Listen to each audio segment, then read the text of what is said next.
ഏവർക്കും പ്രണാമം. നമ്മൾ ഈയിടെ ഒരു വാർത്ത കാണാനിടയായി. ഒരു സന്യാസി സഭ ഭാരതത്തിലെ ഹൈന്ദവ ജനസംഖ്യ ക്രമാതീതമായിട്ട് കുറയുന്നു, മറ്റ് മതങ്ങളുടെ ജനസംഖ്യ വർദ്ധിക്കുന്നു എന്നൊക്കെയാണ് അവർ പറഞ്ഞത്. സ്വാഭാവികമായിട്ടും ജനസംഖ്യാ വർധനവില്ലെങ്കിലും ആനുപാതികമായിട്ട് നോക്കുമ്പോൾ ഇവിടെ അത്ര കണ്ട് ഹിന്ദു സമൂഹത്തിൽ അംഗസംഖ്യ കൂടുന്നില്ല, മറ്റുള്ളിടത്ത് കൂടുന്നുണ്ട് എന്നുള്ളത് യാഥാർത്ഥ്യം തന്നെയാണ്. അത് ടോട്ടൽ ഒരു ജനസംഖ്യാ വർധനമൊന്നുമല്ല. അപ്പൊ ആ യാഥാർത്ഥ്യം നിലനിൽക്കെ നമ്മൾ ഹൈന്ദവർ ഈ ജനാധിപത്യ രാജ്യത്ത് അംഗസംഖ്യ വർദ്ധിക്കേണ്ടതുണ്ട്. അതിനു വേണ്ടിയിട്ട് ഓരോ വീട്ടിലും 3 കുട്ടികൾ വീതമെങ്കിലും വേണം. 4മതൊരു കുട്ടി ഉണ്ടെങ്കിൽ ആ കുട്ടിയെ സന്യാസി ആക്കണം, അല്ലെങ്കിൽ സന്യാസത്തിലേക്ക് നയിക്കണം എന്ന രീതിയിലൊക്കെ ഒരു പരാമർശം വാർത്തയായിട്ടാണ് നമ്മൾ കണ്ടത്. ഇതുമായി ബന്ധപ്പെട്ട് നമ്മൾ ചില അഭിപ്രായങ്ങൾ രേഖപ്പെടുത്തിയപ്പോൾ ചില ആളുകൾ അത് വ്യക്തിപരമായിട്ട് എടുക്കുകയുണ്ടായി. നമ്മൾ ഒരിക്കലും വ്യക്തിപരമായിട്ടല്ല ഈ വിഷയത്തെ നോക്കിക്കാണുന്നത്. ഹൈന്ദവ സമൂഹത്തിൻ്റെ നിലനിൽപ്പ്, ധാർമ്മികമായ നിലനിൽപ്പ് ആഗ്രഹിക്കുന്ന ആൾ തന്നെയാണ് നമ്മൾ. ആഗ്രഹിക്കുക മാത്രമല്ല, അതിനുവേണ്ടി നമ്മളാൽ ആവുന്ന വിധത്തിൽ തന്നെയാണ് നമ്മൾ നമ്മുടെ ആശ്രമം പ്രവർത്തിച്ചുകൊണ്ടിരിക്കുന്നത്. ഹൈന്ദവ ധർമ്മത്തിൽ പതിതന്മാരില്ല എന്നുള്ളത് അടിവരയിട്ട് പറയുന്നതിനോടൊപ്പം തന്നെ അത് കൃത്യമായി സമാജത്തെ ബോധ്യപ്പെടുത്താൻ ആവശ്യമായ എല്ലാ പ്രവർത്തനങ്ങളും ആശ്രമത്തിലുണ്ട്. കേവലം പറയല്ല, ഹൈന്ദവ ധർമ്മത്തിലെ എല്ലാ സാമ്പ്രദായിക വിശ്വാസങ്ങളെയും ഒരു പരിധിവരെ പ്രചരിപ്പിക്കാനും ചേർത്ത് വയ്ക്കാനും നമ്മൾ പരിശ്രമിക്കുന്നുണ്ട്, ചെയ്തുകൊണ്ടിരിക്കുന്നുണ്ട്. അപ്പോൾ ഹിന്ദു ധർമ്മത്തിന് വിരുദ്ധമായൊരു കാര്യം ചെയ്യുന്ന ആളല്ല നമ്മൾ. എന്നാൽ ഇവിടെ സന്യാസി സഭ ആയിരിക്കുന്ന ആളുകൾ, പ്രത്യേകിച്ച് ഹിന്ദു ധർമ്മത്തിലെ ജാതി വ്യവസ്ഥ ശരിയല്ല, അത് തെറ്റാണ് എന്ന് പറയുകയും ഉച്ചനീചത്വം ശരിയല്ല എന്ന് പറയുകയും, എന്നിട്ട് ഏതാനും ചില വിഭാഗം, അല്ലെങ്കിൽ ഒരു വിഭാഗം മാത്രം സന്യാസിമാർ മാത്രം ഉത്കൃഷ്ടരാണെന്ന് വരും വിധത്തിൽ പ്രവർത്തിക്കുകയും ചെയ്യുന്നു എങ്കിൽ അതിനെ നമ്മളെ കേൾക്കുന്ന നിങ്ങൾക്ക് മനസ്സിലായിക്കോളുന്നില്ല. ഇതിന് സമ്പ്രദായങ്ങൾ എന്നാണ് പറയുക. ജാതിയും തെറ്റല്ല, ജാതി കുലങ്ങളാണ്. ഓരോ സമുദായങ്ങൾക്കും ജാതി എന്ന വാക്ക് ശരിയല്ല, ഇതിൽ നമ്മൾ നരജാതിയാണ്, നമ്മളെല്ലാവരും മനുഷ്യരാണെങ്കിൽ. അപ്പോൾ ഈ സമ്പ്രദായങ്ങൾ, ഓരോ ആരാധനാ വ്യത്യാസങ്ങളും വിശ്വാസ വ്യത്യാസങ്ങളും കൊണ്ടാണ് ഹൈന്ദവർ നായരായിട്ടും ഈഴവനായിട്ടും പുലയനായിട്ടും പറയനായിട്ടും മലയനായിട്ടും ഒക്കെ ഇരിക്കുന്നേ. അത്രയേ ഉള്ളൂ. അതുകൊണ്ട് അത് സമ്പ്രദായ വ്യത്യാസമാണ്. ആ സമ്പ്രദായ വ്യത്യാസം ഉണ്ടാകുമ്പോഴും നമ്മളെയൊക്കെ പാടെ ബന്ധിപ്പിക്കുന്ന ഒരു ഘടകം, നമ്മൾ ഭാരതീയരാണ്, ഹിന്ദുസ്ഥാനികളാണ്. ഈ ഭാരതഭൂമിയിലെ ധർമ്മത്തെ മുഴുവൻ ചേർത്തുകൊണ്ട്, ഇവിടെ നിന്നുണ്ടായ ധർമ്മത്തെ മുഴുവൻ ചേർത്തുകൊണ്ട്, ഉണ്ടാകാനിരിക്കുന്ന ധർമ്മത്തെ മുഴുവൻ ചേർത്തുകൊണ്ട് നമ്മൾ ഹിന്ദു എന്ന് വിളിക്കുന്നു.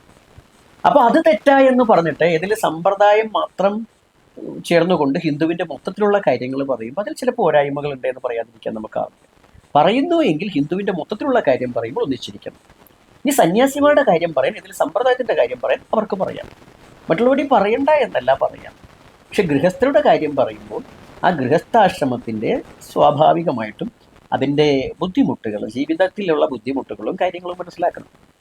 ഇപ്പോൾ തന്നെ 3 കുട്ടികളും 4 കുട്ടികളും വേണമെന്ന് പറയുന്നു. നമ്മൾ അംഗീകരിക്കാൻ തന്നെ ഇരിക്കട്ടെ. നിങ്ങൾ നമ്മളെ കേൾക്കുന്ന ഒത്തിരി ഹൈന്ദവ അമ്മമാരുണ്ടായിരിക്കാം. നിങ്ങൾ എത്ര പേര് 3 കുട്ടികളെ പ്രസവിക്കാൻ തയ്യാറുണ്ട്? ഉള്ളവർ പ്രസവിച്ചോളൂ, സന്തോഷമാണ്.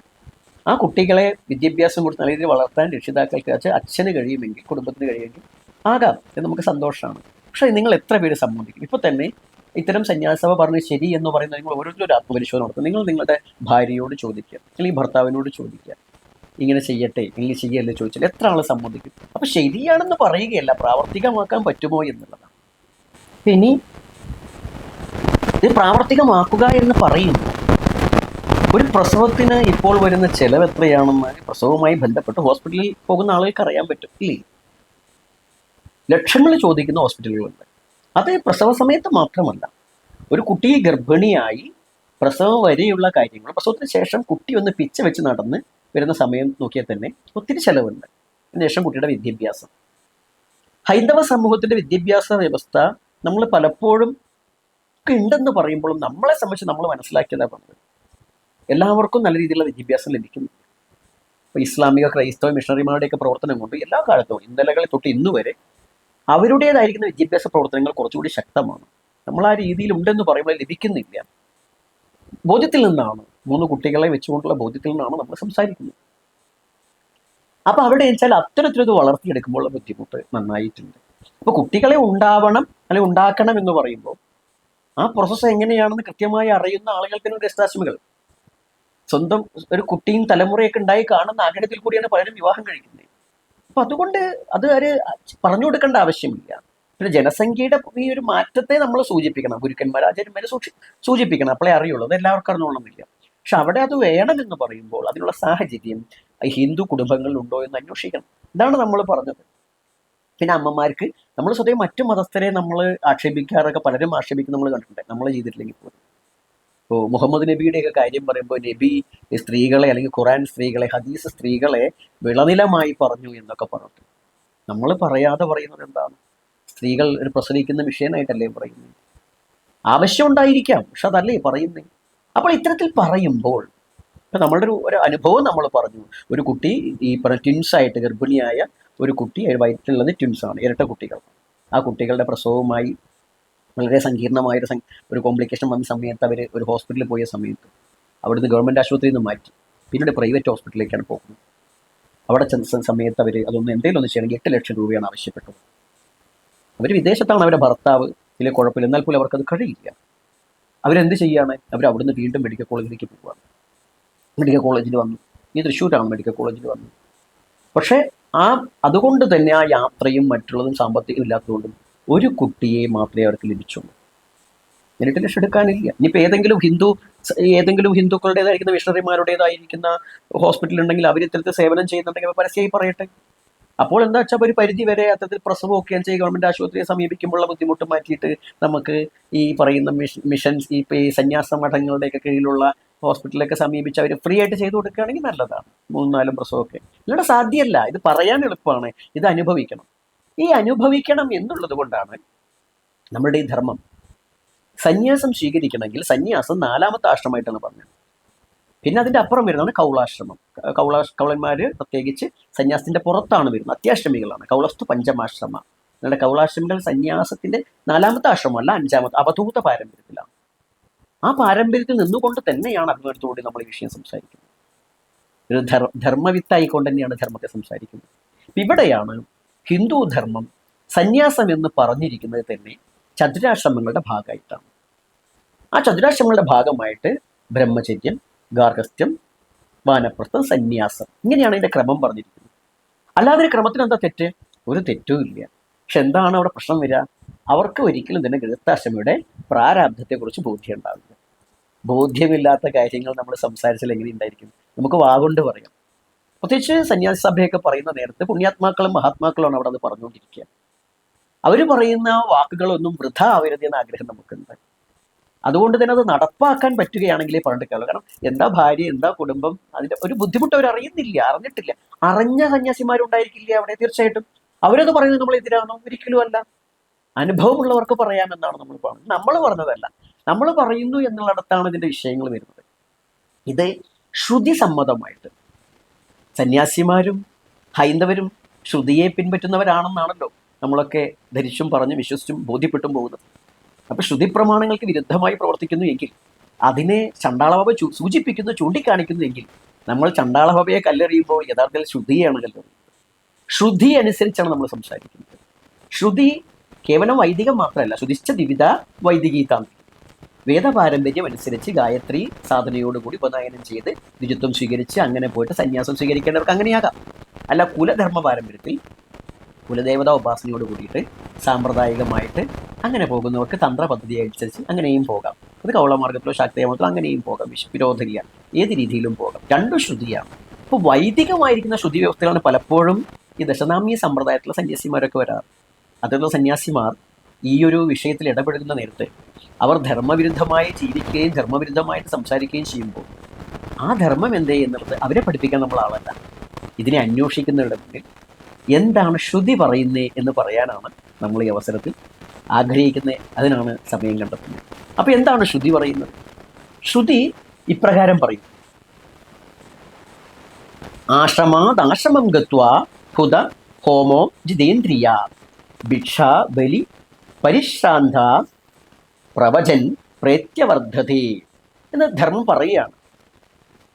അതായത് ആശ്രമാദാശ്രമം ഗത്വ എന്ന് പറയുന്നത് കൊണ്ട് നമ്മൾ അർത്ഥമാക്കുന്നത് ബ്രഹ്മചര്യ ആശ്രമത്തിൽ നിന്ന് അങ്ങനെ ബ്രഹ്മചര്യം, ഗാർഹസ്ഥ്യം, വാനപ്രസ്ഥം, സന്യാസം അങ്ങനെ കടന്നു പോകണം. വെച്ചാൽ ആ ഒരു വാനപ്രസ്ഥം വരെ കടന്നു പോകണം. വാനപ്രസ്ഥം വരെ കടന്നു പോയിട്ട് വേണം നമുക്ക് സന്യാസം സ്വീകരിക്കാൻ. അങ്ങനെ പോകുന്ന സമയത്ത് എന്താണ്, നമ്മൾ ഇന്ദ്രിയ നിഗ്രഹമൊക്കെ നമുക്ക് വന്നു ചേരും. ആ വന്നു ചേരുമ്പോൾ അതിൻ്റെ ഭാഗമായിട്ട് നമ്മൾ ഈ ഭിക്ഷ എടുത്തിട്ടും അതുപോലെ തന്നെ ബലി എന്നൊക്കെ പറഞ്ഞ പല അർത്ഥമുണ്ട്. എന്തിരുന്നാലും ശരി, സമർപ്പണമായിട്ട് നമ്മൾ എന്ത് ചെയ്യുക, ആ അർത്ഥത്തിൽ നമുക്കിവിടെ എടുക്കാം. ആ അർത്ഥത്തിലൊക്കെ നമ്മൾ ചെയ്യേണ്ടതായിരിക്കുന്ന തൃപ്തികളൊക്കെ, ദേവതാ തൃപ്തികളും തൃപ്തിയൊക്കെ വരുത്തിയിട്ട് വേണം നമ്മൾ സന്യാസത്തിലേക്ക് പ്രവേശിക്കാൻ പറ്റില്ല. ഇത് ധർമ്മം പറയുന്നത് പോലെ തന്നെയാണ് സന്യാസോപനിഷത്ത്. ഉപനിഷത്ത് അത് ശ്രുതിയാണല്ലോ. ഇവിടെ ശ്രുതി എന്താണ് പറയുന്നത്? ഉപനിഷത്ത് പറയുന്നത് ബ്രഹ്മചര്യം സമാപ്യ ഗൃഹീ ഭൂത്വാ വാനസ്പത്താശ്രമമേത്യ വൈരാഗ്യ അഭാവേ അപി ആശ്രമക്രമാനുസാരേണ യ സന്യാസ്യതി സ കർമ്മസന്യാസി. അതായത് ബ്രഹ്മചര്യം, ഗാർഹസ്ഥ്യം, വാനപ്രസ്ഥം ഇത് കഴിഞ്ഞിട്ട് വേണം സന്യാസം സ്വീകരിക്കാൻ. തീർച്ചയായിട്ടും. പക്ഷെ എന്താണ്, അത് എങ്ങനെ സ്വീകരിക്കണം?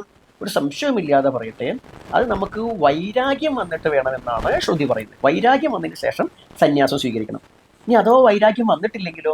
വൈദിക ധർമ്മം അനുസരിച്ച് വൈരാഗ്യം വന്നിട്ടില്ലെങ്കിൽ പോലും നമ്മൾ ഈ ഗൃഹസ്ഥാശ്രമം ഒരു പരിധിവരെ ആയിക്കഴിഞ്ഞാൽ, തനിക്ക് മകനൊക്കെ ഉണ്ടായി പേരക്കുട്ടീനെ കണ്ടു കഴിഞ്ഞാൽ വാനപ്രസ്ഥത്തിന് പോകണം എന്നാണ്. അപ്പോൾ ഭാര്യ കൂടെ വരുന്നുണ്ടെങ്കിൽ ഭാര്യയെ കൂട്ടിയും പോകും. അപ്പോൾ ചില ആളുകളൊക്കെ കിട്ടുന്നത് ഭാര്യ സമേതനാവാൻ പാടില്ല, സന്യാസി എന്നാണ്. അങ്ങനെ തെറ്റിദ്ധരിക്കുന്ന ആളുകളൊക്കെ സന്യാസ സമൂഹത്തിലുണ്ട്. ഭാര്യ കൂടെ ഉണ്ടാവുന്നതിനൊരു വിരോധവും ഈ ധർമ്മം നമ്മളോട് പറഞ്ഞിട്ടില്ല. എന്താണ്, അവിടെ വാനപ്രസ്ഥത്തിന് പോവുകയാണ്, വൈരാഗ്യത്തിന് പോവുകയാണ്, അല്ലാണ്ട് നമ്മൾ ടൂറ് പോവുകയല്ല. അവിടെ ഒരിക്കലും നമ്മൾ എന്താ പറയുക, ഈ വിവാഹം കഴിഞ്ഞിട്ടൊക്കെ നമ്മൾ പോവില്ലേ, അങ്ങനെ ഒരു ഇതിനൊന്നും ഹണിമൂണിന് പോകുന്നതല്ല. ആ ഒരു ധാരണ ഉണ്ടാവണം. അപ്പോൾ അങ്ങനെ പോകണം, വൈരാഗ്യം വന്ന് പോകണം എന്നാണ്. ഈ വൈരാഗ്യം വന്നില്ലെങ്കിലും വൈദിക ധർമ്മം പറയുന്നത് സന്യാസം സ്വീകരിക്കണമെന്നാണ്. കാരണം അത് ആശ്രമ വ്യവസ്ഥയുടെ ഭാഗമാണ്. 4 ആശ്രമങ്ങളും നമുക്ക് പുരുഷാർത്ഥം പൂർണ്ണമാവണമെങ്കിൽ 4 ആശ്രമങ്ങളും സ്വീകരിക്കണം. എന്നാൽ മാത്രമേ മോക്ഷം ഉണ്ടാവുള്ളൂ. അങ്ങനെ വൈരാഗ്യമില്ലാതെയും നമ്മൾ സന്യാസം സ്വീകരിച്ചാൽ അങ്ങനെയുള്ള സന്യാസിമാരെ കർമ്മസന്യാസി എന്നാണ് പറയുന്നത് എന്നാണ് ശ്രുതി ഉപനിഷത്ത് നമ്മളോട് പറയുന്നത്. അപ്പോഴും നോക്കി നോക്കൂ, 3 ആശ്രമങ്ങളിൽ കഴിയണം. അതായത് അനുഭവമുണ്ട്, ബ്രഹ്മചര്യത്തിൻ്റെ പഠനകാലത്ത് അനുഭവമുണ്ട്, ഗൃഹസ്ഥാശ്രമത്തിലെ ജീവിതത്തിലെ എല്ലാ അനുഭവമുണ്ട്. കുട്ടികളും മക്കളും കുടുംബവും പ്രാരാബ്ദവും കടവും കെണിയും ഒക്കെ ആയിട്ട് എല്ലാ വിഷയങ്ങളും നമുക്ക് അറിയാം. തുടർന്ന് പിന്നീട് ജരാനരകളൊക്കെ ബാധിച്ചുകൊണ്ട് ആ ഒരു ശരീരത്തിനോടുള്ള എല്ലാം വിട്ടൊരവസ്ഥയാണ് വൈദികം പറയുന്നത്. തന്ത്രത്തിൽ അങ്ങനെയല്ല, വ്യത്യാസമുണ്ട്. വൈദികം പറയുന്ന സന്യാസ വ്യവസ്ഥ. അപ്പം അങ്ങനെ പോകണമെന്ന് പറയാൻ കാരണം ഈ 3 ആശ്രമങ്ങളും നമ്മൾ പിൻപറ്റണമെന്ന് നമ്മുടെ ഈ സനാതനമായിരിക്കുന്ന ധർമ്മം പറയാൻ കാരണം എന്താണ്? വെറുതെ പറഞ്ഞല്ല, ഈ ധർമ്മം ശ്രേഷ്ഠമാണ്, സനാതനമാണ്. സനാതനമാകുന്നതിന് കാരണം എന്താ? ഇത് നാശമില്ലാത്താണ്, ഇതിൽ കുറ്റം കണ്ടെത്താനാകില്ല. വന്നു ചേർന്ന മാലിന്യങ്ങളെ കൊണ്ട് ചേർന്ന കുറ്റങ്ങളല്ലാതെ ഒരിക്കലും ഈ ധർമ്മത്തിൽ കുറ്റം ഉണ്ടായിരിക്കില്ല. അപ്പം അങ്ങനെയുള്ള സ്ഥിതിക്ക് വൈദിക ധർമ്മം അനുസരിച്ച് ഇങ്ങനെ ബ്രഹ്മചര്യം, ഗാർഹസ്ഥ്യം, അതുപോലെ തന്നെ വാനപ്രസ്ഥം എന്നൊക്കെ പറയാൻ കാരണം എന്താണ്? ആ കാരണം വളരെ വ്യക്തമായിട്ട് ശ്രുതി പറയുന്നുണ്ട്. ശ്രുതി പറയുന്നത് ജായമാനോ വൈ ബ്രാഹ്മണ ത്രിഭിർ ഋണയൻ ഋണവാൻ ജായതേ. ഒരു ദ്വിജൻ ജനിക്കുമ്പോൾ തന്നെ 3 കടങ്ങളുമായിട്ടാണ് പിറക്കുന്നതെന്ന്. ഒരു ദ്വിജൻ എന്നൊരു ശ്രേഷ്ഠൻ, ഒരു വ്യക്തി, വൈദിക വീക്ഷണത്തിൽ ഒരു മനുഷ്യൻ പിറക്കുന്നത് അയാൾക്ക് 3 കടങ്ങൾ ഉണ്ടാവുന്നതാണ്. ആ 3 കടം വേണ്ടെങ്കിൽ എന്ത് വേണം? സോ അവിടെ അപ്പോഴാണ് ദ്വിജത്വം വരുന്നത്. ശരിക്കും ദ്വിജത്വമല്ല, അതൊരു 3ാമത്തെ ജന്മമായിട്ടാണ് പറയാം. അത് തൃത്വഭാവമാണ്. അതിന് 3ാമത്തെ ഭാവമായിട്ട് പറയണം.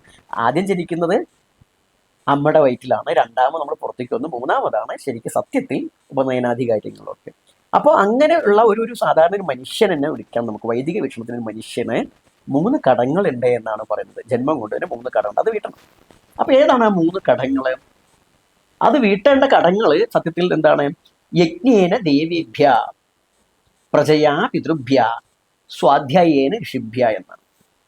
യജ്ഞയുടെ ദേവീഭ്യ എന്ന് പറഞ്ഞു കഴിഞ്ഞാൽ യജ്ഞങ്ങൾ കൊണ്ട് നമ്മൾ നമ്മുടേതായിരിക്കുന്ന വിശ്വാസമുള്ള പൂജ കാര്യങ്ങളൊക്കെ ഉണ്ടല്ലോ, ഹോമം ഇത്യാദി കാര്യങ്ങൾ, തർപ്പണാദി കാര്യങ്ങൾ, ഇതൊക്കെ ഇല്ലേ, ഇതുകൊണ്ട് ദേവന്മാരെ തൃപ്തിപ്പെടുത്തണം. ഓക്കെ. അടുത്തതോ സ്വാധ്യായേന ഋഷിഭ്യ. സ്വാധ്യായം നമ്മൾ വേദപഠനം മറ്റൊക്കെ നടത്തിക്കൊണ്ട് ഒറ്റയ്ക്ക് പഠിച്ചുകൊണ്ട്, സ്വാധ്യായന്മാ പ്രമദഹ എന്ന് യാജ്ഞവൽക്കൻ പറയും. പ്രമാദം കൂടാതെ സ്വാധ്യായം ചെയ്തുകൊണ്ട് നമ്മൾ എല്ലാം ഗുരുവിൽ നിന്ന് കിട്ടില്ല, 4-1 ഗുരുവിൽ നിന്ന് കിട്ടുള്ളൂ, പിന്നെയൊക്കെ നമ്മൾ സ്വയമേവ ഉണ്ടാക്കണം. അതുകൊണ്ടാണ് ഇവിടെ സ്വാധ്യായത്തിന് പ്രാധാന്യം. ഈ ധർമ്മം സ്വാധ്യായത്തിന് അത്ര കണ്ട് പ്രാധാന്യം കൊടുത്തിട്ടുണ്ട്. നമുക്ക് അത്യാവശ്യം വേണ്ട ടൂൾസ് ഗുരു തരും, ബാക്കി നമ്മൾ ഉണ്ടാക്കണം. എല്ലാം ഗുരു തരില്ല കേട്ടോ, നമ്മൾ ഉണ്ടാക്കി വെച്ചാൽ ബാക്കി നമ്മൾ എടുത്ത് കഴിക്കണം. അപ്പോൾ അതാണ് സ്വാധ്യായം ചെയ്യണം. ആ സ്വാധ്യായം എന്താണ്? അത് ഗുരുക്കന്മാർക്ക്, ഋഷിവര്യന്മാർക്കുള്ള കടം വീട്ടലാണ്. ഓക്കെ. ഇനിയാണ് ഇതിൻ്റെ പ്രധാന ഘടകം. നമ്മൾ എന്തുകൊണ്ടാണ് ഈ അംഗസംഖ്യയിൽ ഈ വ്യാകുലപ്പെടുന്ന ഏതെങ്കിലും സന്യാസി ഉണ്ടെങ്കിൽ അവർ വിവാഹം കഴിക്കട്ടെ, മംഗലം കഴിക്കട്ടെ, അത് ആക്ഷേപമല്ല. നമ്മൾ പറയുമ്പോൾ ആക്ഷേപമായിട്ട് തോന്നും. ഇത് ഈ ധർമ്മം പറയുന്നതാണ്. നാം ശ്രുതിയുടെ ഭാഗമായിട്ടാണ് സംസാരിക്കുന്നത്, ശ്രുതി അനുസരിച്ചാണ് നിങ്ങളോട് സംസാരിക്കുന്നത്. ശ്രുതിയെ പറയുമ്പോൾ തെറ്റ് കാണാൻ പാടില്ല. ഇവിടെ എന്താണ് പറയുന്നത്? ആ ഋണത്തിൽ പ്രത്യേകമാണ് പ്രജയാ പിതൃഭ്യ. പ്രജകളെ, കുട്ടികളെ, ഉണ്ണികളെ, വാവകളെ ഉണ്ടാക്കിയിട്ട് സന്താനോൽപാദനം നടത്തിയിട്ട് വേണം പിതൃക്കൾക്കുള്ള കടം വീട്ടാൻ. ഇപ്പൊ പിതൃക്കൾക്ക് കടം വീട്ടാൻ കേവലം ഒരു പിണ്ടം വെച്ചത് കൊണ്ടായില്ല. പിണ്ടദാനമെല്ലാം ശരീരത്തെ ഉപേക്ഷിക്കുന്നതിൻ്റെ ഭാഗമാണ്, ആ സങ്കല്പമാണ്. എന്നാൽ ശ്രുതി പറയുന്നത് സന്താനോൽപാദനം നടത്തിയിട്ട് വിവാഹം എന്ന് പോലും നമ്മൾ പറഞ്ഞു. വിവാഹം ഓൾറെഡി ബ്രഹ്മചര്യ കഴിഞ്ഞ ഗാർഹസ്ഥ്യത്തിൽ കിടക്കുമ്പോൾ വിവാഹം വരുന്നുണ്ട്. അവിടെ വിവാഹക്രിയകളൊക്കെ വൈദികമായിട്ടുണ്ട്, താന്ത്രികമായിട്ടുണ്ട്, വ്യത്യാസമുണ്ട്. ഓരോ ഗോത്രത്തിനും കുലങ്ങൾക്കും വ്യത്യാസമുണ്ട്. അപ്പോൾ അതനുസരിച്ചിട്ട് ഇപ്പോൾ ഓരോ യജുർവേദി അവർക്കൊക്കെ വ്യത്യാസമുണ്ട്. സൂത്രങ്ങൾക്കനുസരിച്ച്, ഗൃഹ്യസൂത്രങ്ങൾക്കനുസരിച്ച് വ്യത്യാസമുണ്ട്. അപ്പോൾ അതെന്തായാലും ശരി, അങ്ങനെ സന്താനോൽപാദനം നടത്തിയാൽ മാത്രമേ പിതൃക്കളുടെ കടം വീടുള്ളൂ എന്ന് ശ്രുതി പറയുകയാണ്. എന്നിട്ടോ പിന്നെ ഈ ധർമ്മം നമ്മോട് പറയുന്നു, ഋണാനി ത്രീണ്യപാകൃത്യ മനോമോക്ഷ നിവേശയേ അനപാകൃത്യ മോക്ഷം തു സേവമാന പദത്യഥ. അങ്ങനെ ആരാണോ ഈ ഋണങ്ങൾ വീട്ടാൻ നമ്മൾ ബാധ്യസ്ഥരാണ്. ഇനി അല്ല, ആരാണോ ഈ പറയപ്പെടുന്ന 3 ഋണങ്ങളും വീട്ടാതെ സന്യാസോ മറ്റുള്ളതിലേക്ക് പോകുന്നേ, അവർ പതിക്കും, നരകത്തിൽ പതിക്കുമെന്നാണ് ധർമ്മം പറയുന്നത്. ആലോചിച്ച് നോക്കൂ.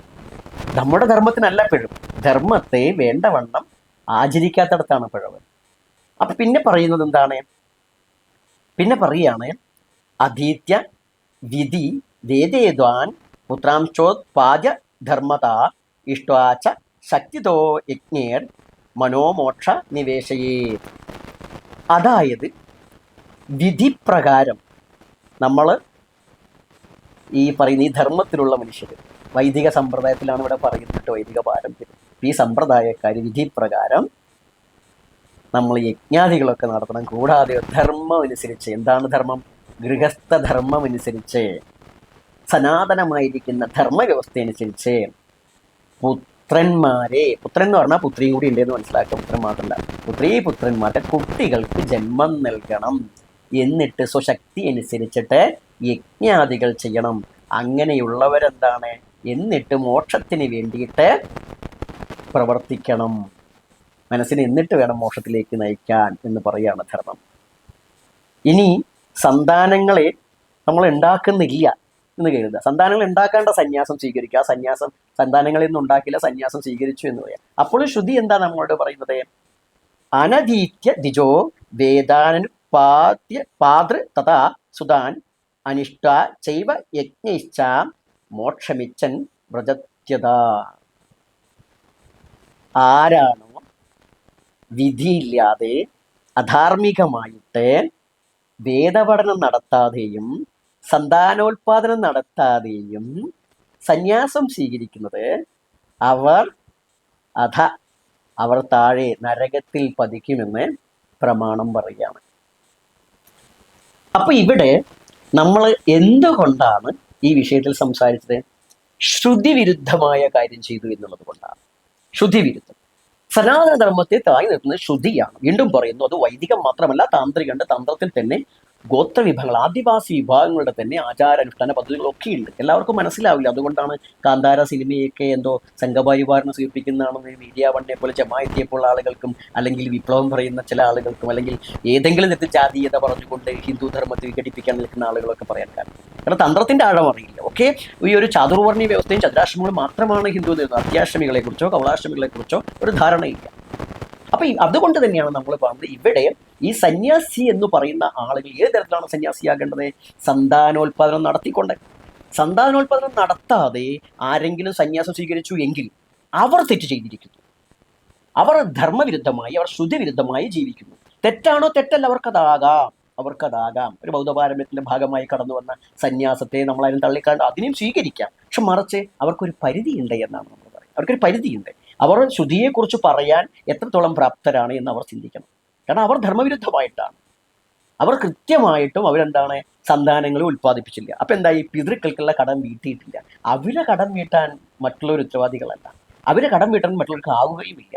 അവർ ശ്രുതി അനുസരിച്ച്, വേദമനുസരിച്ച്, ധർമ്മം അനുസരിച്ചാണ് പോകുന്നതെങ്കിൽ ഈ പറയുന്നതൊന്നും നമ്മൾ ഉണ്ടാക്കിയ വചനങ്ങളല്ല, എല്ലാം സനാതനമായിരിക്കുന്ന ധർമ്മഗ്രന്ഥങ്ങൾ പറഞ്ഞു വെച്ചാണ് പൂർവ്വസൂരികളാൽ ആചരിക്കപ്പെട്ടതാണ്. നമ്മളുടെ ഗുരുക്കന്മാരൊക്കെ ചോദിക്കും രാജഗുരുക്കന്മാരില്ലേ എന്നൊക്കെ ചോദിക്കും. രാജഗുരുക്കന്മാരെല്ലാം തന്നെ ഈ തരത്തിൽ ഒന്നുകിൽ ഒരു കൗളനായിരിക്കും, അല്ലെങ്കിൽ ശാക്തേനായിരിക്കും, വൈദിക ധർമ്മത്തിൽ വിവാഹിതനായിട്ട് പോകുന്ന ആളായിരിക്കാം, അല്ലെങ്കിൽ സന്താനോൽപാദനം നടത്തിയിട്ടുണ്ടായിരിക്കും. ഏതെങ്കിലും ഒന്നോ രണ്ടോ ആളുടെ കാര്യമല്ല പറയുന്നത്. അവരൊന്നും ഇത്തരത്തിൽ ഇടപെട്ടിട്ടും ഉണ്ടായിരിക്കില്ല. അപ്പൊ സ്വാഭാവികമായിട്ട് എന്താണ്? ഋഷി പാരമ്പര്യമാണ് നമ്മുടെ, സന്യാസ പാരമ്പര്യമാണെന്ന ധാരണ നമ്മൾക്ക് തെറ്റായതാണ്. നമ്മുടെ ഈ ധർമ്മം താങ്ങിയത് ഋഷി പാരമ്പര്യമാണ്, ഗുരുപരമ്പരയാണ്. വൈദികത്തിൽ ഋഷി പാരമ്പര്യം പറയും, തന്ത്രത്തിൽ ഗുരുപരമ്പര എന്ന് പറയും, സിദ്ധ പാരമ്പര്യം എന്നൊക്കെ പറയും. അവിടെ പുരുഷാർത്ഥങ്ങൾ, ധർമ്മ അർത്ഥ കാമ മോക്ഷ, 4 കാലുകളോട് കൂടിയിട്ടുള്ള ഈ പുരുഷാർത്ഥങ്ങൾ സാധിക്കുക എന്നാണ് ഈ ജന്മലക്ഷ്യം എന്നാണ് നമ്മളുടെ ഈ ധർമ്മം പറയുന്നത്. ആ പുരുഷാർത്ഥം, മോക്ഷം എന്നുള്ളത് പ്രത്യേകിച്ച് ഒന്നും ചെയ്യേണ്ട ആവശ്യമില്ല. ധർമ്മവും അർത്ഥവും കാമവും ആയി കഴിഞ്ഞാൽ മോക്ഷം വന്നു ചേരും എന്നുള്ളതാണ്. അതിനുള്ള മാർഗമാണ് വൈദിക മേഖലയോ താന്ത്രിക മേഖലയോ. ഇതിൻ്റെയൊക്കെ സാരാംശം ഉൾക്കൊണ്ടതാണ് ഉപനിഷത്തുകളും അല്ലെങ്കിൽ സമയാചാരം പോലെയുള്ള കാര്യങ്ങളൊക്കെ. അതിൻ്റെ ഭാഗമായിട്ട് യോഗ പദ്ധതികളും മറ്റുള്ളതൊക്കെ ഉണ്ട്. അപ്പം ഈ തരത്തിലേക്ക് നമ്മൾ ഉയർത്തുന്ന ഈ പദ്ധതിയിൽ ഇടയ്ക്ക് വെച്ചിട്ട് ക്ലാസ് കട്ട് ചെയ്ത് പോയിട്ട് ഇപ്പോൾ 5ാം ക്ലാസ്സിൽ പഠിത്തം നിർത്തി 10ാം ക്ലാസ്സിൽ വന്ന് പരീക്ഷ എഴുതുമ്പോൾ തീർച്ചയായിട്ടും അയാൾ SSLC പാസ്സായിട്ടുണ്ട്. പക്ഷെ മറിച്ച് 6, 7, 8, 9 സിലബസിലെ കാര്യങ്ങളാൽ അറിയാതെ പറയുന്നത് നിങ്ങൾ അംഗീകരിക്കും, നമുക്ക് അംഗീകരിക്കാനാകില്ല. ആ അംഗീകരിക്കാനാകാത്ത നമ്മളുടെ ഒരു സ്വാർത്ഥത കൊണ്ടല്ല, അവിടെ ഈ തരത്തിൽ അനുഭവമുള്ള ആളുകൾ പറഞ്ഞാൽ സ്വീകാര്യമാണ്. അനുഭവം ഇല്ലാത്തവർ, കുടുംബം ഇടയ്ക്ക് ഉപേക്ഷിച്ചവർ, തൻ്റെ മക്കളെ കാണാതെ പോയവർ, ഇതൊന്നും നമ്മളല്ല ഈ ധർമ്മ പറയുന്നത്. അങ്ങനെയൊക്കെ പോയിട്ടുണ്ടെങ്കിൽ അവരെങ്ങനെ ഹിന്ദു ധർമ്മത്തിൽ ശ്രുതിയെ മുൻനിർത്തി പ്രവർത്തിക്കുകയും സംസാരിക്കുകയും ചെയ്യും? ചോദിക്കും സ്വാമിയും. ഭഗവാൻ ശങ്കരാചാര്യ സ്ഥാപിച്ച സന്യാസ പാരമ്പര്യമില്ലേ? ഉണ്ടായിരിക്കും. പക്ഷെ ഭഗവാൻ ശങ്കരാചാര്യ സ്വാമികൾ പോലും പുരുഷാർത്ഥം അനുഭവിച്ചിട്ട് ധർമ്മം അർത്ഥം കൃത്യമായി അറിയുന്ന ഭഗവാൻ അതിനുശേഷം കാമത്തെ അറിയാൻ വേണ്ടി ഏത് മാർഗം സ്വീകരിച്ചാലും അറിഞ്ഞിട്ടാണ് ശങ്കരാചാര്യ സ്വാമികൾ മുന്നോട്ട് പോകുന്നത്. അപ്പോൾ അറിവുകൊണ്ടാണ് ശങ്കരാചാര്യ സ്വാമികൾ മുന്നോട്ട് പോയത്. നമ്മൾ അത് അറിയാണ്ട് പോകുന്നു എങ്കിൽ അതിനെക്കുറിച്ച് നമ്മൾ എങ്ങനെ പറയും? നാം കുടിക്കുന്ന ചായയ്ക്ക് മധുരമുണ്ടോ എന്നുള്ളത് നമ്മളെ കുറിച്ച് നമുക്കറിയും, മറ്റവർക്കറിയും. ഇത് പറഞ്ഞൊരു ഗൃഹസ്ഥൻ്റെ നൊമ്പരങ്ങൾ, വേദനകൾ, ബുദ്ധിമുട്ടുകൾ ഹിന്ദു സമൂഹത്തിൽ ഇന്ന് ക്യാൻസർ രോഗികളായിട്ടും മറ്റു പല രോഗം കൊണ്ടും വലിയ ഒത്തിരി ആളുകളുണ്ട്, കുട്ടികളുണ്ട്, മുതിർന്നവരുണ്ട്. അതുപോലെ തന്നെ കൃത്യമായി ജോലിയില്ലാത്ത കൂലിപ്പണിക്കാരുടെയൊക്കെ വീട്ടിൽ പോയാൽ ജോലിയില്ലാത്ത, സ്ഥിര വരുമാനമില്ലാത്ത ആളുകൾ, ശാന്തി വൃത്തി ചെയ്യുന്ന ആളുകൾ, ഒത്തിരി സാധകർ, ഇവരൊക്കെ അനുഭവിക്കുന്ന ബുദ്ധിമുട്ടുകൾ എത്രയാണെന്നറിയാം. 10ഉം 15ഉം മാത്രം ശമ്പളം വാങ്ങുന്ന ശാന്തിക്കാരൊക്കെ ഉണ്ട്. ഇതുപോലെ തന്നെയാണ് 1000 രൂപ നിത്യം കിട്ടിയാലും എന്നും പണിയില്ലാത്തത് കൊണ്ടും മറ്റു ബുദ്ധിമുട്ടുകൾ കൊണ്ടും അടവുകാരെ കൊണ്ടും. മറ്റു മതസ്ഥരൊക്കെ എന്ന് നോക്കൂ നിങ്ങൾ. മറ്റ് മതസ്ഥർ അവിടെ നമുക്ക് തന്നെ ഇപ്പോൾ ഒരു മുസ്ലിമിൻ്റെ ഒരു പള്ളിയിലൊരു കാര്യം നമ്മൾ കേട്ടതെന്ന് വെച്ചാൽ, ഒരാൾ കടത്തിൽ മുങ്ങിയിട്ട് അവിടെ ചെന്നപ്പോൾ പലിശരഹിത വായ്പ കൊടുത്തു. അയാളത് 2-3 മാസം കൊണ്ട് വീട്ടിയെന്ന്. എന്നാൽ ഹൈന്ദവ സമൂഹത്തിൽ അത്തരത്തിലൊരു സൗകര്യമുണ്ടോ? ഇല്ല. ഈ പറയുന്നത് നമുക്കായിക്കൂടെ വെച്ചാൽ ഒരു വ്യക്തിക്ക് ചെയ്യുന്നതിന് പരിധിയുണ്ട്. സമാജം ഒന്നായിട്ടാണ് ചെയ്യേണ്ടത്. സന്യാസ മഠങ്ങളിൽ, പല സന്യാസി മഠങ്ങളിൽ സന്യാസിമാരെന്ന് പറയുന്നവർ പലപ്പോഴും ഒരു കാവി ധരിച്ചിട്ടുണ്ട്, ഭസ്മം ധരിച്ചിട്ടുണ്ട്. ചിലർക്ക് വസ്ത്രം പരിപൂർണമായിട്ട് ഉണ്ടാവില്ല. പക്ഷെ ഈ വസ്ത്രവും അല്ലെങ്കിൽ കുടുംബവും ഉണ്ടാവില്ല. ഇത് മാത്രമായിരിക്കും അവർക്ക് ഇല്ലാതിരിക്കുക. ബാക്കി അവരെ സംബന്ധിച്ച് അവർക്ക് ഐഫോൺ ഉണ്ടായിരിക്കും. അവർ സഞ്ചരിക്കുന്നത് AC കാറിലാണ്, ഏറ്റവും എന്താ പറയുക നമ്പർ 1 കാറിലാണ് അവർ സഞ്ചരിക്കുന്നത്. അവർ താമസിക്കുന്ന കെട്ടിടം ഹൈടെക് കെട്ടിടമായിരിക്കും, AC ഉണ്ടായിരിക്കും, സൗകര്യങ്ങളുണ്ടായിരിക്കും, സ്വന്തമായിട്ട് ട്രസ്റ്റും അതിന് ആസ്തിയും ഫണ്ടും ബാങ്ക് ബാലൻസും ഉണ്ട്. പിന്നെ എന്താണ് ഉപേക്ഷിച്ചത്? ഈ കുടുംബവും ഈ വസ്ത്രവും മാത്രം. അപ്പോൾ പിന്നെ ഈ വസ്ത്രം കൂടിയും കോട്ടും സൂട്ടും ആക്കിയാൽ എന്താ കുഴപ്പമുള്ളത്? ഒരു കുഴപ്പവും ഇല്ല. വേണമെന്നല്ല പറഞ്ഞത്, ആകാം. അപ്പോൾ വസ്ത്രം കൊണ്ട് അത് മാത്രമാണോ ത്യാഗം? ഫേസ്ബുക്കിലും യൂട്യൂബിലും 24 മണിക്കൂറും മറ്റുള്ളവരെ പോലെ തന്നെ പെരുമാറുമ്പോൾ താന്ത്രികരുടെ വിഷയമിനല്ല. താന്ത്രികരെ സംബന്ധിച്ച് ഭോഗോ യോഗായതി, ഭൗതികമായിട്ടുള്ള ലൗകികമായിട്ടുള്ള എല്ലാ കാര്യങ്ങളും താന്ത്രികർക്ക് സ്വീകാര്യമാണ്. സന്യാസമാണെങ്കിൽ ആർക്കാനും സ്വീകാര്യമാണ്. അതിൻ്റെ ഉള്ളിൽ അതെന്താ വെച്ചാൽ അതിനെ എൻ്റേതെന്ന് കരുതുക ഡിറ്റാച്ച്മെൻറ്റോടുകൂടി പ്രവർത്തിക്കണമെന്ന് മാത്രമേ താന്ത്രികനുള്ളൂ. എന്നാൽ വൈദിക പാരമ്പര്യം, സന്യാസ പാരമ്പര്യം അങ്ങനെയല്ല, മറ്റു പല കാര്യങ്ങളാണ് പറഞ്ഞു വെച്ചിരിക്കുന്നത്. അപ്പം പിന്നെ എന്താണ് ഇവർ പറയുന്നത് സന്യാസം? സാധാരണക്കാരെ അല്ലെങ്കിൽ സാധാരണ നമ്മുടെ സമൂഹത്തിൽ സമാജത്തിന് ഉപദേശിക്കുമ്പോൾ, പ്രത്യേകിച്ച് ശ്രുതിയെ മുൻനിർത്തുമ്പോൾ ശ്രുതി പ്രമാണങ്ങൾക്കനുസരിച്ച് പോകണം. അത് പോയില്ലെങ്കിൽ അവിടെ എന്താണ്, ശ്രുതി എന്തിനത് പറഞ്ഞുവോ അത് സംഭവിക്കും. ഇവിടെ ജനസംഖ്യാ കുറവിന് പ്രധാന കാരണം തെറ്റായ ആധ്യാത്മിക ചിന്താ പദ്ധതിയാണ്. ഇന്നലകളിൽ ത്യാഗത്തെക്കുറിച്ച് മാത്രമാണ് ഇത്ര സന്യാസികൾ പറഞ്ഞത്. നമ്മൾ സ്വത്തും പണം വേണ്ട, ത്യാഗം ത്യാഗം ത്യാഗം എന്ന് പറഞ്ഞു. ഇന്നിപ്പോൾ അവരെന്നെ വേണോ, അല്ല ത്യാഗം കുഴപ്പമില്ല. കുലധർമ്മത്തെയും കുലാചാരങ്ങളെയും മോശമാണ്, അതൊക്കെ പൈശാചികമാണ് എന്ന് പറഞ്ഞ സന്യാസിമാർ എഴുതി വെച്ച ടെക്സ്റ്റുകളും വിഷയങ്ങളും സമരങ്ങളൊക്കെ ഇവിടെയുണ്ട്. കൊടുങ്ങല്ലൂരിൽ പോലും സന്യാസിമാർ സമരം ചെയ്ത ചരിത്രമുണ്ട്. സാധാരണക്കാരൻ്റെ ഗുരുതി പൂജകൾ പാപമാണ്, തെറ്റാണ്, ശ്രുതിയല്ല എന്ന് പറഞ്ഞ സന്യാസിമാരുടെ പേര് പറഞ്ഞ് നമ്മൾ ഒരുപാട് പരിപാടികൾ നടത്തുന്നുണ്ട്. അതൊന്നും വേണ്ടല്ല, അവ വീക്ഷണത്തെയും നമ്മളെല്ലാവരും ആദരിക്കണം. എന്നാൽ ഇന്ന് അതിന് പകരം ഇതൊക്കെ ശരിയാണെന്ന് ഇപ്പൊ പറയും. ഇന്നലകളിൽ നമ്മളൊക്കെ എന്തോ പറയാൻ തുടങ്ങിയത്, പക്ഷെ ഇവരിപ്പോൾ പറയും. ഇത് പറഞ്ഞ പോലെ തന്നെയാണ് സന്യാസധർമ്മം എന്ന് പറയുന്നത് ഗൃഹസ്ഥാശ്രമം കഴിഞ്ഞിട്ട് മതി എന്ന നിഗമനത്തിലേക്കാണ് നമ്മൾ എത്തേണ്ടത്. എന്നിട്ട് ആ രീതിയിൽ ഗൃഹസ്ഥാശ്രമത്തിന് ശേഷം എല്ലാം അടങ്ങി വരുന്ന ആളുകൾ. അപ്പം എന്ത് വേണം, ആരോഗ്യത്തോട് വരാൻ വേണ്ടിയിട്ട് ജീവിതത്തിൽ കൃത്യമായ ക്രമങ്ങൾ വേണം. ജീവിതം താന്ത്രികോ വൈദികോ എന്നുള്ളതൊന്നുമല്ല. ജീവിതത്തിൽ കൃത്യമായ നിഷ്ഠയോടെ പോകുമ്പോൾ ആരോഗ്യമുള്ള ശരീരവും മനസ്സും ഉണ്ടാവും. എന്നിട്ട് നമ്മൾ ഉറച്ച മനസ്സോടുകൂടി പത്നി സമേതനായിട്ടോ ശക്തി സമേതനായിട്ടോ എങ്ങനെ വേണമെങ്കിലും അല്ലാതെയോ ഒക്കെ നമുക്ക് സന്യാസത്തിലേക്ക് വരാൻ പ്രവർത്തിക്കാം. ഇനി അതല്ലാത്ത ആളുകൾക്കുമാകാം. എങ്ങനെ, അവർ ആ തലത്തിലുള്ള കാര്യങ്ങളാണ് പറയുന്നത്. അനുഭവമില്ലാത്തത് പറയുന്നത്, നിത്യാസത്തിന്റെ ഭാഗമായിട്ട് അനുഭവമില്ലാത്തത് പറയരുത്. പറഞ്ഞു കഴിഞ്ഞാൽ ചോദ്യങ്ങൾ ഉയരും. അനുഭവത്തിൽ പ്രത്യേകിച്ച് താന്ത്രികന്മാരിൽ നിന്ന് ചോദ്യങ്ങൾ ഉയരും. താന്ത്രികന്മാരുടെ സംവിധാനം തന്നെ അങ്ങനെയാണ്. താന്ത്രികരുടെ സംവിധാനം അങ്ങനെയാണ്. മത്സ്യബന്ധനത്തോട് തുടങ്ങുന്ന സമ്പ്രദായം പ്രത്യേകിച്ച്. ഇവിടെയാണ് ഹൈന്ദവന് ജീവിക്കാനുള്ള സാഹചര്യം വേണം. പിന്നെ കുട്ടികളെ ഉണ്ടാകണം നമ്മൾ പറയുന്നു. ഇന്ന് ഹൈന്ദവ സമൂഹത്തിൽ എത്ര ചെറുപ്പക്കാരാണ്, പ്രത്യേകിച്ച് ആൺകുട്ടികൾ, കുട്ടികൾ എന്ന് പറയുന്നു പ്രായമുള്ളവർ, വിവാഹം അന്വേഷിച്ച് നടക്കുന്നു. ആർക്കൊക്കെയാണ് പെണ്ണ് കിട്ടുന്നത്? പെണ്ണ് കിട്ടാത്തതിന് പ്രധാന കാരണം ഒന്ന് ജാതകമായിരിക്കും, മറ്റൊന്ന് ജാതി പ്രശ്നങ്ങൾ തന്നെയായിരിക്കും, അല്ലെങ്കിൽ വിദ്യാഭ്യാസമായിരിക്കും. അപ്പോൾ അങ്ങനെയൊക്കെ ഉണ്ടാകുമ്പോൾ നമ്മൾ പെൺകുട്ടികളെയും ആൺകുട്ടികളെയും വിവാഹം എന്തിനെ എന്നുള്ളത് അവരെ ബോധ്യപ്പെടുത്തേണ്ടതുണ്ട്. അതിന് ക്ഷേത്രങ്ങളിലും മറ്റുമായിട്ട് അതിനുള്ള സത്സംഗങ്ങളും മറ്റും വെച്ചിട്ട് അമ്മമാരും അച്ഛൻ്റെ ഒപ്പം വെച്ചിട്ട് കൗൺസിലിംഗ് ഒക്കെ കൊടുത്തിട്ട് ഇവർക്കത് ബോധ്യപ്പെടുത്തണം. നമ്മൾ എങ്ങനെ ജീവിച്ചാൽ നമുക്കൊരു കുടുംബ ജീവിതം, അത് ഈ പാരമ്പര്യത്തിൻ്റെ, ഭാരതീയ പാരമ്പര്യത്തിൽ കുടുംബത്തിൻ്റെ പ്രാധാന്യം മനസ്സിലാക്കണം. അങ്ങനെ വിവാഹം കഴിച്ചാലല്ലേ കുട്ടികൾ ഉണ്ടാവേണ്ടത്, അല്ലാണ്ടാണോ? അങ്ങനെയാണെങ്കിൽ അങ്ങനെ ആകാം. പക്ഷെ മറിച്ച് നമ്മൾ അതാണോ അർത്ഥമാക്കുന്നത്? അല്ലല്ലോ. അപ്പോൾ സ്വാഭാവികമായിട്ടും വിവാഹം കഴിക്കാത്ത ആളുകൾക്ക് വിവാഹം കഴിക്കാനുള്ള സാഹചര്യങ്ങൾ ഉണ്ടാവണം. അതിന് വേണ്ടിയിട്ടുള്ള കാര്യങ്ങൾ അവരെ പറഞ്ഞ് മനസ്സിലാക്കണം. അവിടെ അല്ലാണ്ട് ഉള്ളവർക്ക് 4 കുട്ടി എന്നല്ല, 2 കുട്ടി തന്നെ വെച്ചിട്ട് തന്നെ ഉണ്ടായാൽ തന്നെ നമ്മൾ ഈ പറഞ്ഞ കാര്യങ്ങൾ നടന്നാൽ ഭംഗിയായിട്ട് നടക്കും. ആകുന്നവർക്ക് പ്രസവിക്കാം. ഇത് പറഞ്ഞപ്പോൾ തന്നെ കുടുംബങ്ങൾ, വിവാഹം കഴിച്ച ആളുകളാണ് ശരി, ശിഥിലമാകുന്ന കുടുംബങ്ങളാണ് ഒത്തിരി നമ്മൾ കണ്ടുകൊണ്ടിരിക്കുന്നത്, ചെറിയ വിഷയത്തിലും വലിയ വിഷയത്തിലും. അതിന് പ്രധാന കാരണം ആധ്യാത്മികമായിട്ടുള്ള കാഴ്ചപ്പാട് ഇല്ലാതിരിക്കുകയും പിന്നെ കൂടാതെ ചെറിയ വിഷയങ്ങൾക്ക് തെറ്റിപ്പിണങ്ങുന്നതും ഒക്കെയാണ്. ഒരുപാട് മറ്റുള്ള ബന്ധങ്ങളിലേക്കൊക്കെ ഉണ്ടാകുന്ന വിഷയങ്ങളുണ്ടാവും. അതൊക്കെ പരിഹരിക്കണം. അതിനൊക്കെ വിവാഹത്തിന് മുമ്പേ ഒരു കൗൺസിലിംഗ് ആവശ്യമാണ്. ആ കൗൺസിലിങ്ങിന്റെ ഭാഗമായിട്ടും കുട്ടികളുടെ പ്രാധാന്യത്തിൽ ഒരു കുട്ടിയല്ല 2 കുട്ടികൾ എന്ന് പറഞ്ഞു കൊടുക്കേണ്ടി വരും. മറ്റു മാസത്തിലൊക്കെ ചെയ്യുന്നില്ലേ, വേണ്ടി വരും. ഇത് അത്യാവശ്യമാണ്. പിന്നെ പറഞ്ഞു കഴിഞ്ഞു, വീട്ടിൽ ഒരാൾക്കെങ്കിലും സ്ഥിര നിയമനം, സ്ഥിര ജോലി ഉണ്ടായിരിക്കണം. ഇനി 3 കുട്ടികളോ 2 കുട്ടികളുടെ 1 കുട്ടിയെങ്കിലും ഹിന്ദു സന്യാസ മഠങ്ങളിൽ, ആസ്തിയുള്ള മഠങ്ങളിൽ നിന്ന് സ്പോൺസർമാരായി വന്നുകൊണ്ട് അവരുടെ പഠനം മുഴുവൻ അവർ വഹിക്കണം. അല്ലെങ്കിൽ ഇതുപോലെ തന്നെ ഹോസ്പിറ്റലുകൾ ഉണ്ടെങ്കിൽ 2 കുട്ടി, 2ാമത്തെ പ്രസവം 3ാമത്തെ പ്രസവം ഒക്കെ ആകുമ്പോഴത്തേനും അത് ഇത്തരം മഠങ്ങൾക്ക് കീഴിലുള്ള ഹോസ്പിറ്റലുകൾ അത് സൗജന്യമായി ചെയ്തു കൊടുക്കുക. എല്ലാം ഒരു കുറവില്ലാതെ ചെയ്തു കൊടുക്കാൻ അത്തരം മഠങ്ങളും അവരുമായി ബന്ധപ്പെട്ട ഹോസ്പിറ്റലുകളും തയ്യാറാകണം ശുശ്രൂഷ. പിന്നെ ആ പെൺകുട്ടിക്ക് എന്തെങ്കിലും കുറവ്, പ്രസവിച്ച അമ്മയ്ക്ക് എന്തെങ്കിലും ബുദ്ധിമുട്ടുണ്ടെങ്കിൽ അതൊക്കെ പരിഹരിക്കാൻ അത്തരം സംഗതികൾ വേണം. ഇങ്ങനെയൊക്കെ ആകുമ്പോൾ എന്തായി, നമ്മൾ ഈ പറയുന്നതിൽ അർത്ഥമുണ്ടാകും. അതല്ലാണ്ട് നിങ്ങൾ പ്രസവിക്കുന്ന സന്യാസിനെ വിട്ട്, പിന്നെ സന്യാസിനെ വിട്ടതിന് വ്യവസ്ഥയില്ല. പ്രത്യേകിച്ച് നമുക്ക് കുലധർമ്മികളോടാണ് പറയാനുള്ളത്. കുലധർമ്മികളോട് നമുക്ക് സന്യാസം എന്ന് പറഞ്ഞിട്ട് ഏതെങ്കിലും ഒരു വസ്ത്രം ധരിക്കുന്ന പരിപാടിയൊന്നും. നമ്മൾ ഈ സന്യാസം സംഭവിക്കേണ്ടതാണ്. വേദധർമ്മത്തിലാണെങ്കിൽ കൃത്യമായിട്ട് നമ്മൾ പ്രമാണ ശുദ്ധി നിയമം പറഞ്ഞു കഴിഞ്ഞു സന്യസിച്ചേ പറ്റുള്ളൂ. വേദധർമ്മം അനുസരിച്ച് പോകുമ്പോൾ സന്യസിച്ചേ പറ്റുള്ളൂ. അത് നമ്മൾ വീട് വിട്ട് ഇറങ്ങിയേ പറ്റുള്ളൂ. ചില വീട്ടിലാണെങ്കിലും മക്കളുടെ ചെലവിനനുസരിച്ച് ജീവിക്കാമെന്നുള്ളതും ഈ പറഞ്ഞ പോലെ തന്നെ ഹംസോപനിഷത്തിലൊക്കെ കൃത്യമായി പറയുന്നുണ്ട് എന്നാണ് നമ്മൾ മനസ്സിലാക്കുന്നത്.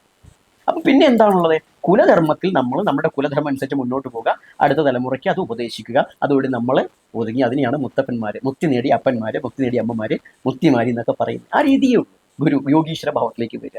വേറൊന്നും നമുക്കൊന്നും വിട്ടുപോകേണ്ട ആവശ്യമൊന്നും. നമുക്കിവിടെ തന്നെ ഈ പറഞ്ഞ അറ്റാച്ച്മെൻറ്റ് മെല്ലെ കൊണ്ടുപോയി ഡിറ്റാച്ച്മെൻറ്റിലേക്ക് എത്തിക്കുക എന്നുള്ളത്. അപ്പോൾ അതിൻ്റെ വീക്ഷണം വേറെയാണ്. അപ്പം അതുകൊണ്ട് എന്താ വെച്ചാൽ ഈ രീതിയിൽ നമ്മളതുകൊണ്ട് ആരെയും ഒരു വ്യക്തിയെയല്ല പറഞ്ഞിരിക്കുന്നത്, ധർമ്മവിരുദ്ധതയല്ല പറഞ്ഞിരിക്കുന്നത്. ഹൈന്ദവരുടെ സാഹചര്യം, കുടുംബത്തിലെ ഗൃഹസ്ഥരുടെ സാഹചര്യം മനസ്സിലായിക്കൊണ്ടാണ് സംസാരിച്ചിരിക്കുന്നത്. വീണ്ടും പറയുന്നു, ഹിന്ദു അംഗസംഖ്യ കുറയുന്നു എന്ന് കണക്കുകളുടെ അടിസ്ഥാനത്തിൽ ബോധ്യമുണ്ടെങ്കിൽ അത് പരിഹരിക്കപ്പെടേണ്ട പ്രധാന കാരണം വിവാഹം നടക്കാത്ത കുട്ടികൾക്ക് വിവാഹം നടക്കാൻ വേണ്ടത്. അത് നായർ മാട്രിമോണിയും, തീയ മാട്രിമോണി, പുലയ മാട്രിമോണി ഒക്കെ ഉണ്ടായിരിക്കും. പലപ്പോഴും അതൊക്കെ കാണുന്ന സമയത്ത് ആളുകൾ ഹാലിളകുന്നത് കാണുന്നത്. എന്തിനാ അതിൻ്റെ ആവശ്യം? കുലങ്ങൾക്ക് എന്താ കുഴപ്പമുള്ളത്? നായർ എന്ന് പറഞ്ഞാൽ എന്താ കുഴപ്പമുള്ളത്? അല്ലാതെ വിവാഹം കഴിച്ചോളൂ. ഉള്ളവർ അങ്ങനെ കഴിക്കട്ടെ. ഇവിടെ എന്താ വേണ്ടത്? നമുക്ക് മറ്റുള്ളവനോടൊരു തെറ്റായിട്ട് അവൻ താഴ്ന്നവനോ ഉയർന്നവനോ കാഴ്ചപ്പാടുണ്ടാകരുത് എന്നേ ഉള്ളൂ. അല്ലെങ്കിൽ ഹൈന്ദവരിലെ ജാതി വ്യവസ്ഥയൊന്നും തെറ്റൊന്നുമല്ല. അവിടെ ഉച്ചനീചത്വം മാത്രമാണ് മനുഷ്യത്വരഹിതമായ കാര്യം, അല്ലെങ്കിൽ ജീവരഹിതമായ ഈശ്വരീയമായിട്ട് അതിന് തെറ്റായ ഒരു കാര്യം എന്ന് മാത്രമേ ഉള്ളൂ. അത് വേണ്ട എന്നുള്ള നായരെ കല്യാണിക്ക് ഈഴവനെയോ പുലിയനെ കല്യാണം കഴിക്കുന്നത് കുഴപ്പമുള്ളത് എന്ന് വേണ്ടി പരസ്പരം വേറെ രീതിയിലാണ്.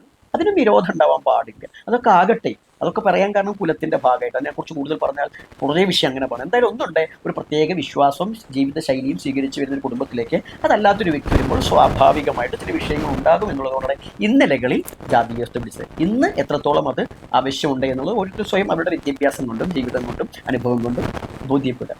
പിന്നെയാണ് ഈ ജാതകം കൊണ്ടും അത്തരം കാര്യങ്ങളെ കൊണ്ടൊക്കെ വിവാഹം നടക്കാത്ത വിഷയങ്ങൾ ഉണ്ടെങ്കിൽ ജ്യോതിഷന്മാരുമായിട്ട് സംസാരിച്ചുകൊണ്ട് ജ്യോതിഷന്മാരെ കൃത്യമായി അതിനു വേണ്ടി അവരോട് സംവദിച്ചുകൊണ്ട് എന്ത് ചെയ്യുക, ഈ ആവശ്യമില്ലാത്ത കാരണം ജാതകം 10ൽ 10 പൊരുത്തമുള്ള കുടുംബങ്ങളും പൊളിഞ്ഞ് പാളീസായി നമ്മളെയൊക്കെ സമീപിക്കുന്നുണ്ട് നിരന്തരം വിഷമങ്ങൾ പറഞ്ഞിട്ട്. ഇന്നുകൂടി നമ്മൾ 8.5 പൊരുത്തമുള്ളൊരു കുടുംബത്തിലൊരു വ്യക്തിയുമായിട്ട് സംസാരിച്ചു, ഒരു തരത്തിൽ സന്തോഷമില്ലാത്തൊരു വ്യക്തി. അതുകൊണ്ട് ജാതക പൊരുത്തം മാത്രമല്ല, വിവാഹത്തിന് മുമ്പ് അതവരുടെ കൗൺസിലിംഗ് നടത്തി പരസ്പരം സംസാരിച്ച് പണ്ട് ഒരുപാട് യാത്രകളാണ്, വീട് കാണലൊക്കെ പറഞ്ഞിട്ട് പെണ്ണ് കണ്ടു കഴിഞ്ഞാൽ. ഇന്ന് ആണ് കണ്ടാലും പെണ്ണ് കണ്ടാലും ഏത് സാഹചര്യത്തിലേക്ക് മാറിക്കഴിഞ്ഞാലും ആ രീതിയിൽ നന്നായി വീട്ടുകാരല്ല വിവാഹം കഴിക്കുന്നവർ നന്നായി ഒന്ന് മനസ്സിലാക്കുക, ഒരു പരിധി വരെയുള്ള മനസ്സിലാക്കലുകളായാലും മനസ്സിലായിക്കൊണ്ട് അതിനുശേഷം ഉറപ്പിക്കുക ഇത് ഓക്കെയാണ്, രണ്ടാളും ക്യാരക്ടർ അങ്ങോട്ടോട്ട് അഡ്ജസ്റ്റ് ചെയ്ത് പോകുമെങ്കിൽ വിവാഹം കഴിക്കാം. അല്ലെങ്കിൽ വിവാഹം എന്ന കാര്യത്തിൽ പോകണ്ട. സന്യാസം ഇങ്ങനെയൊക്കെയാണ് നമ്മൾ സന്യാസിക്ക് എത്തേണ്ടത്. ചില ആളുകൾ ചോദിക്കും, വാത്സ്യായനൻ ഈ കാമശാസ്ത്രം എഴുതിയത് സ്ത്രീകളുമായി ബന്ധപ്പെട്ടിട്ടാണോ? അങ്ങനെയാണെങ്കിൽ അങ്ങനെ വരുമ്പോൾ സന്യാസിമാർക്ക് കുട്ടിയുണ്ടായിട്ട് വേണോ അതിനെക്കുറിച്ച് പറയാന്ന് വെച്ച് കഴിഞ്ഞാൽ, വാത്സ്യായനൻ കാമശാസ്ത്രം രചിച്ചത് സ്ത്രീകളുമായി ബന്ധപ്പെട്ടില്ല എന്ന് പറയാൻ നമ്മളാരും അന്ന് അവിടെ പോയിട്ട് തലേണ വെക്കാൻ നിന്നിട്ടില്ല. അപ്പോൾ പറഞ്ഞിട്ടുണ്ടെങ്കിൽ വാത്സ്യായനൻ്റെ കാമശാസ്ത്രം വായിച്ചവർക്ക് അറിയാൻ പറ്റും, അത് അനുഭവത്തിൽ നിന്നുള്ളതാണ്. അത് വാത്സ്യായനൻ നല്ലൊരു താന്ത്രികനാണ് എന്നാണ് നമ്മൾ. വാത്സ്യായനൻ നല്ലൊരു താന്ത്രികനാണ്. ഇവിടുത്തെ ക്ഷേത്രങ്ങളിൽ കാണുന്ന ബിംബങ്ങളെല്ലാം താന്ത്രികമാണ്. അതുകൊണ്ട് രതി ആലേഖനം ചെയ്യപ്പെട്ടു. രതി ആലേഖനം ചെയ്യുന്നത് രതി അനുഭവമുള്ള ശില്പികളിൽ നിന്നാണ്. ഇനിയല്ല ഭഗവാൻ പരമേശ്വരന് പ്രണീതമായിട്ടുള്ള കാമവിദ്യയാണെങ്കിൽ പരമേശ്വരൻ പരാശക്തി സമേതനാണ്. അവരുടെ മേളനം തന്നെ കാമകലയാണ്. കാമകല എന്നാ പറയുന്നത്. കാമകല എന്ന ഒരു ആർട്ട് എന്ന അർത്ഥത്തിലല്ല. കാമകല എന്ന് പറഞ്ഞു കഴിഞ്ഞാൽ അത് താന്ത്രികമായിട്ടുള്ള ഒരു പ്രയോഗമാണ്. അനുഭൂതി, ആനന്ദം. ആനന്ദം എവിടെ ഉണ്ടായി? ഭഗവാൻ പരമേശ്വര പരാശക്തികൾ മേളിച്ചപ്പോൾ. അതുകൊണ്ട് തന്നെ ആ ആനന്ദത്തിൻ്റെ പ്രൊഡക്റ്റുകളാണ് ഓരോ സന്താനങ്ങളും. നമ്മൾ ഓരോരുത്തരും, നിങ്ങൾ ഓരോരുത്തരും ആനന്ദത്തിൻ്റെ, ബ്രഹ്മത്തിൻ്റെ സന്താനങ്ങളാണ്. മാതാപിതാക്കളുടെ ആനന്ദത്തിൽ നിന്നുണ്ടായവരാണ്. അതുകൊണ്ട് നിങ്ങളും ആനന്ദമാണ്. ആ ആനന്ദം അനുഭവിച്ചുകൊണ്ട് തന്നെ നിങ്ങൾക്കും സന്താനങ്ങൾ ഉണ്ടാവട്ടെ. ആ സന്താനങ്ങൾ ഉണ്ടായിട്ട് വേണം നിങ്ങൾ സന്യാസിയാവാൻ. അങ്ങനെ ഇരിക്കുമ്പോഴും നിങ്ങൾക്ക് ആനന്ദം ഉണ്ടാകും. ആ ആനന്ദം സനാതനമത്തിനെ ഊട്ടിയുറപ്പിക്കുന്ന, വളർത്തുന്ന, പിടിച്ചു നിർത്തുന്ന, മറ്റുള്ളതിനെ എല്ലാം ചെറുക്കുന്ന ഒരു വൻ ശക്തിയായി മാറട്ടെ എന്നുള്ള പരമാനന്ദത്തിലേക്ക് വരട്ടെ. ആ പരമാനന്ദം ബ്രഹ്മണോ വപു എന്ന് പറഞ്ഞുകൊണ്ട് നമ്മൾ ആർക്കും എതിരല്ല. നാം മുന്നോട്ട് വയ്ക്കുന്ന ശ്രുതിപ്രണിതമായിരിക്കുന്ന ശ്രുതിയും ധർമ്മവും മുന്നോട്ട് വെച്ചുകൊണ്ട് കാലാനുസരണമായ മാറ്റം വരുത്തിക്കൊണ്ട് മുന്നോട്ട് പോകണമെന്ന് മാത്രം പറയുന്ന ഒരു സനാതനിയാണ്. ധർമ്മവിത്താണെന്ന പൂർണ്ണ ബോധ്യമുണ്ട്. സർവോപരി ഭോഗോയോഗായതേ സാക്ഷാൽ പാതകം സുഹൃതായതേ എന്ന പ്രമാണത്തെ സ്വീകരിച്ച് എല്ലാ ഭൗതികമായിട്ടും യോഗികമായിട്ടും കൗളമാർഗം പറയുന്ന രീതിയിൽ ഈ ശരീരത്തിൻ്റെ സാധ്യതകൾ ഉപയോഗിച്ചുകൊണ്ട് പ്രകൃതിയെ അറിയാൻ ശ്രമിച്ചുകൊണ്ട് പരാശക്തിയുടെ മാർഗത്തിൽ പരാശക്തിയുടെ കൈപിടിച്ചു പോകുന്ന ഗുരുപരമ്പരയുടെ ഭാഗമായിട്ടുള്ള സാക്ഷാൽ ആദിനാഥിൽ നിന്ന് തുടങ്ങി നമ്മൾ വരെ എത്തി നിൽക്കുമ്പോൾ ഗുരുവിൻ്റെ അനുഗ്രഹം കൊണ്ട് 240ാമത് ഗുരുകണ്ണിയായി മാറാൻ അനുഗ്രഹം ലഭിച്ച നമുക്ക്, അതുകൊണ്ട് തന്നെ ഒരു കൗളനാണെന്ന് പറയുന്നത് ധ്യായ സന്തോഷിയുള്ള പഞ്ചമാശ്രമത്തിൽ നമ്മളെ ചേർത്ത് വെച്ച ഗുരുപരമ്പരകൾക്ക് നന്ദി പറഞ്ഞുകൊണ്ട് നമ്മുടെ ലക്ഷ്യവും നമ്മൾ എന്തു പറയുന്നു എന്ന് പറയുന്നവർക്കും ഈ പറഞ്ഞതിൻ്റെ സാരാംശം മനസ്സിലാകും. അല്ലാത്തവർ മറ്റു പലതും പറയും. അതിന് കാരണം അവർ നമ്മളെയും മറ്റുള്ളവരെയും അളക്കാൻ ഏതോ ഒരു സ്കെയിൽ ഉപയോഗിക്കുന്നുണ്ട്. ആ സ്കെയിൽ ഏത് സ്കെയിലാണെന്നുള്ളത് അവർ ചിന്തിച്ച് അവർ പറയട്ടെ.